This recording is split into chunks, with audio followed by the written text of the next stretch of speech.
There is hope. You know, there is always hope. If your favorite team is struggling this season, or maybe has been struggling for a few seasons now, there is hope. Don't get excited, Brooklyn fans. Ain't no hope saving your situation. Teams do have turnarounds. You know, one year might seem like it can't possibly get any worse, and then the next year, bang! Your favorite team just won the NBA championship. The Philadelphia 76ers reminded me of this hope. In case you didn't know, they are now 9-3 in 2017, 9 wins and 3 losses. So far in this calendar year, they have a better record than the Cleveland Cavaliers, Toronto Raptors, Houston Rockets, LA Clippers, and just about every team not named the Golden State Warriors or the San Antonio Spurs. So with that in mind, before I get into the daily recap, I just want to take a look at some of the greatest turnarounds in NBA history. Teams that were bad one year, and then on top of the NBA the next. Now this is the closest thing that I can relate to the sudden renaissance the Sixers seem to be having, because like the Sixers and unlike any other team on this list, the Spurs' savior came in the form of a rookie. But not just any rookie, but eventual Hall of Famer and legendary big man David Robinson himself. Actually, the more I think about it, Robinson is more similar to Joel Embiid than most people think. Maybe not in terms of play style, but in terms of the fact that he was drafted by the Spurs in 1987. And due to his service in the US Navy, he didn't make his debut in the NBA until 2 seasons later. Just like Embiid. Well, except Embiid was out for 2 years because of injury, you know, not because of military service. The year before Robinson made his debut, back when Popovich was only an assistant coach, the Spurs finished the regular season with a 21-61 record, tied for the 3rd worst record in the NBA. All that changed though once Robinson laced up. He was instantly one of the most dominant rookies the NBA has ever seen to this day. In his rookie season, he averaged 24.3 points per game, 12 rebounds per game, and 3.9 blocks per game, and of course he went on to win Rookie of the Year. But what was more impressive is what he was able to do to the team as just a rookie. He turned the San Antonio Spurs from a 21-win lottery team to a 56-win team and led them to the 2nd round of the NBA playoffs. A rookie caused a 35-game turnaround. Coming into the season, this was one of the NBA's most unaccomplished franchises, seeing as to how they had never even tallied a single 50-win season, and also they have finished with a losing record in 6 of their past 7 seasons. However, this changed in the 01-02 NBA season. Look, they had Kenyon Martin, who was coming off a pretty impressive rookie season, and had just drafted the high-flying Richard Jefferson. All they felt they needed was a better point guard. Now at the time, they did have Stephon Marbury, who is seen as today as one of the most controversial NBA players. A lot of people either think that he was severely overrated or that, you know, he just had a bad rap. But back then, he was seen as a star point guard. Maybe not super efficient and wasn't the best floor general, but still managed to give you around 22 points and around 7 to 8 assists every night. Well, the Nets did manage to get a better point guard. On July 18, 2001, they made a blockbuster trade with the Phoenix Suns, one of the worst trades in Suns history by the way, in which they gave up Stephon Marbury and received one of the best point guards the NBA has ever seen, Jason Kidd. Besides being a no-brainer, this was a trade with a mindset that Jason Kidd was exactly the floor general that they needed to catapult themselves back into NBA relevance. And as it turned out, they were 100% right, as Jason Kidd went on to average 16.9 points, 9.8 assists, and 6.4 rebounds per game in the 01-02 season, and led the Nets to a 52-30 record, the Nets' first 50-win season in franchise history. But it doesn't stop there. They would also make it all the way to the NBA Finals that year. Unfortunately for them though, their opponents would be Shaq, Kobe, and the rest of the Lakers squad, and we all know how that turned out.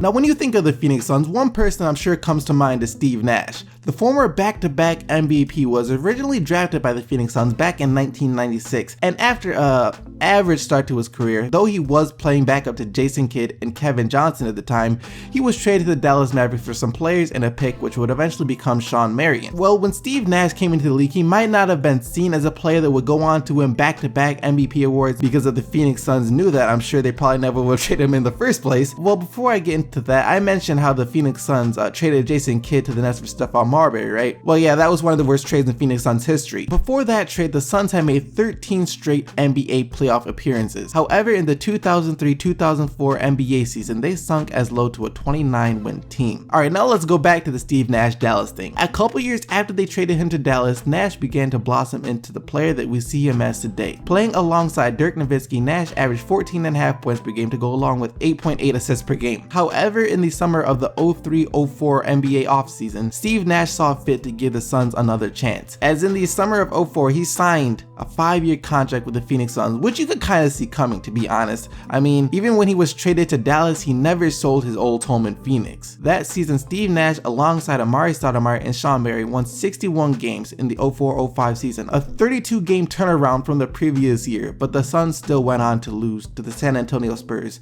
in the Western Conference semifinals.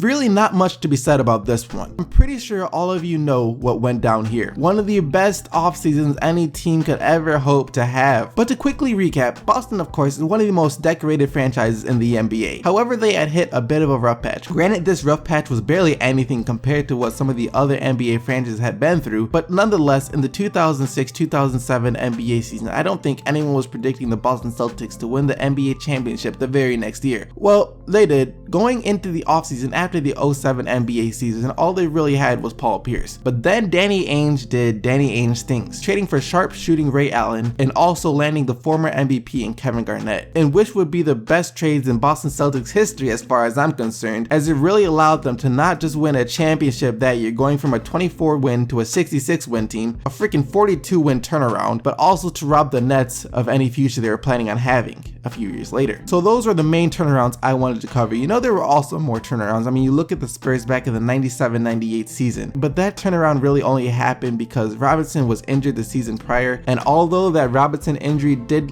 wind up with them having this turnaround, it also allowed them to pick up Tim Duncan in that year's draft. And then of course you have like the Cleveland Cavaliers with LeBron James coming back and joining up with Kyrie Irving, Kevin Love, but a lot of turnarounds have happened in the course of the NBA history. Those were just the 4 that I wanted to talk about the most. Now I'm curious though, what team do you guys think will be the next to make a turnaround of this magnitude? Let me know down in the comment section below. And now it's time to get into the recap portion of this video. Like I said, that portion of the video was inspired by the Philadelphia 76ers getting another win last night. They beat the Milwaukee Bucks 114-109. Still no Joel Embiid, as he is out with a left knee contusion. I think he's coming back Friday though. But Nerlens Noel once again had another really solid game, upping his trade value even more. 16 points and 13 rebounds in 28 minutes for Noel. And rookie Dario Saric also had a great game off the bench with 17 points for the Philadelphia 76ers. For this one, I'm gonna do something a little bit different. I'm actually turning over the mic to my friend B-Souls so he can recap his Boston Celtics game last night against the Houston Rockets. What is up, guys? Thanks to SDC for letting me on the show, but let's talk about my Celtics and their game against the Rockets. This game was a big one for the Celtics as they've lost 3 straight games. It was a must-win game, and the C's were going to have a tough time against the 3rd-seeded Rockets. Let me tell you, the officiating in this game was horrendous. If you watch the game, regardless of if you're biased to one side, you have to agree with me that that was a poorly officiated game. The Celtics did not foul the Rockets as much as they did, and the Rockets fouled the Celtics more than what the officials called. Houston got a total of 38 free throw attempts compared to Boston's 16, and the Celtics were also called for 9 more fouls. But even after all of that, the little guy IT still carried the team to a big 120-109 win with 38 points, 9 assists, and 5 rebounds.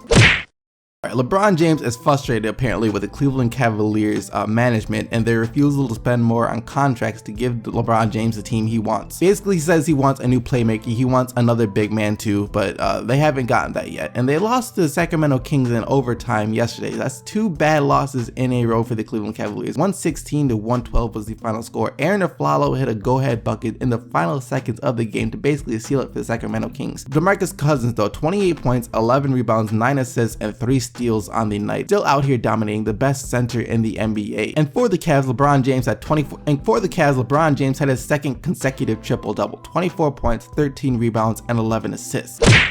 DeMar DeRozan still out with a sprained ankle, and Toronto Raptors have lost their 5th game in a row to the Memphis Grizzlies, 101-99, another nail-biting loss for the Toronto Raptors. Marc Gasol with a career-high 42 points last night, pure dominance from Marc Gasol, and Kyle Lowry at 29 points, 8 assists for the Raptors, and Norman Powell filled in again for DeMar DeRozan at 21 points. This is a young player who I think could be really good and do something around this if he had a starting spot on another team.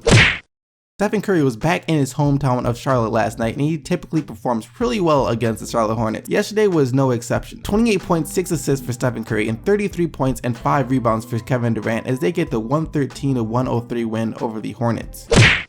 The Thunder got another win last night over the New Orleans Pelicans, 114-105. Anthony Davis did play for a little bit last night before once again exiting the game. Another triple-double for Russell Westbrook, 27 points, 12 rebounds, and 10 assists. The Portland Trail Blazers needed this. They snapped their losing streak last night over the Los Angeles Lakers, 105-98, and they honestly really did need this. They still have a long ways to go in terms of saving their season. They are 20-27 on the year. 24 points for both CJ McCollum and Damian Lillard, and Mason Plumlee at 19 points and 13 rebounds. Lou Williams did have another great game off the Lakers bench though with 31 points.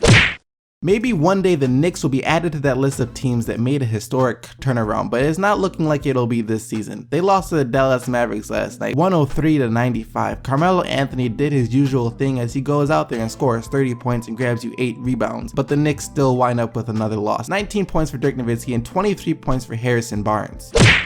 Dwayne Wade called out the rest of the players on the Chicago Bulls last night after their loss to the Atlanta Hawks, 119-114. The Bulls were winning up until the fourth quarter when they gave up 41 points to the Atlanta Hawks. That's just really not an acceptable way to close out the game whatsoever. For the Atlanta Hawks, Dennis Schroeder, 24 points, 9 assists, Dwight Howard, 16 points, 12 rebounds, and Paul Millsap at 21 points and 6 rebounds of his own. The 35-year-old Dwayne Wade and the 27-year-old Jimmy Butler did absolutely everything they could for the Chicago Bulls. Jimmy Butler went out and dropped 40 points. Dwayne Wade dropped 33, but you know, the other guys out there really didn't do much to help them at all.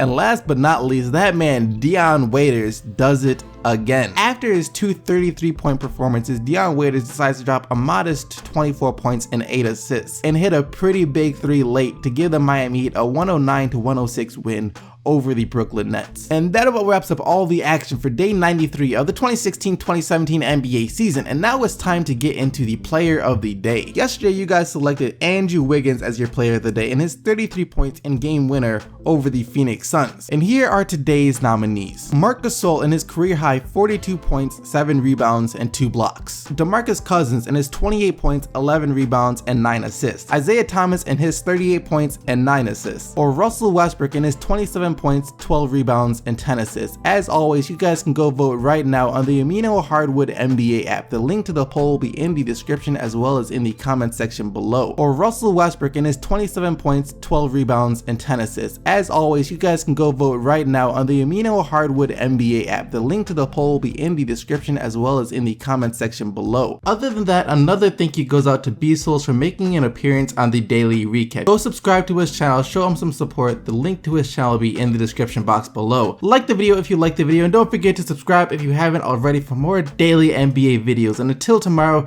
keep getting the bugs, Team SDC, and I'm out of here. Peace!